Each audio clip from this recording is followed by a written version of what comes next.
Two young ladies studying social work were doing their internship in a nursing home in Bnei Brak. One of the residents was an 83-year-old woman, Sarah, who never married. She was in good health and good spirits, and she just wanted company, so she moved into the nursing home. One day, the two students seemed to be hurrying to finish what they needed to do that day, and Sarah asked why they're rushing. They said, "We're 26 years old and we haven't yet found a shidduch, a husband, to start a life and build a home with. We want to go to Amukah to pray."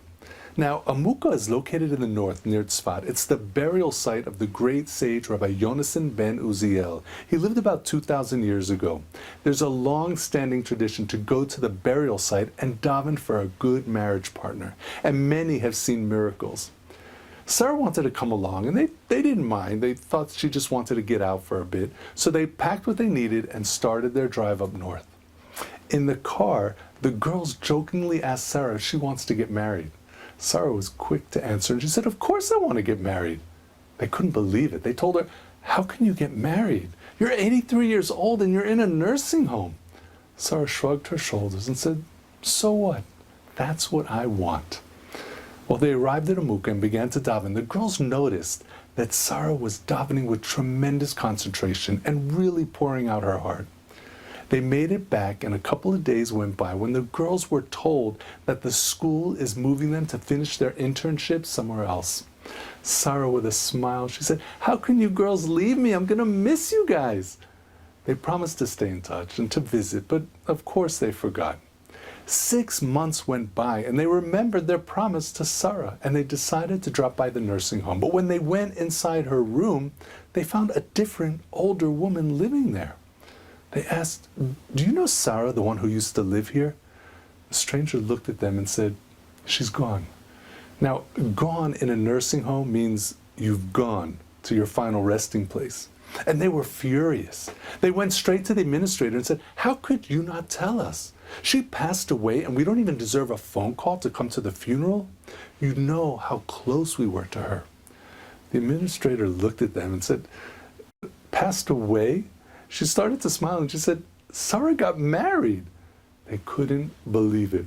She told them about 6 months ago, a very nice man came, and he was about 80 years old. He was healthy, funny, had a lot of energy, and he just didn't like sleeping at home alone and didn't want to burden his children or his grandchildren, so he checked himself in.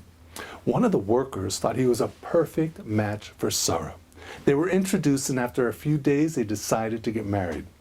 Well, after they were able to pick up their jaws that fell to the floor, the girls came to the same conclusion. You see, they thought they had everything going for them. They were young, they had good jobs with good pay, and a few other things that made them feel confident that they'd be married soon. But Sarah had nothing to depend on. All she had was Hashem. There were two definites in her life. One, she knew she wanted nothing more than to get married. And two, the only one that could make it happen was Hashem. Of course she was answered. When we realize and conduct ourselves like Hashem is the only address we have, He'll always answer us.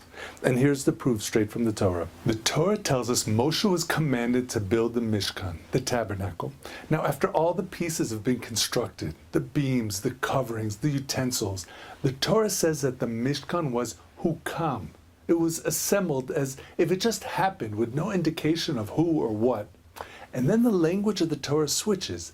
The next sentence says, Vayakem Moshe. And Moshe assembled the Mishkan. So how did it happen? By itself or by Moshe? Our sages tell us that Moshe came to assemble the Mishkan, but there was no way he could lift the heavy beams or do anything himself.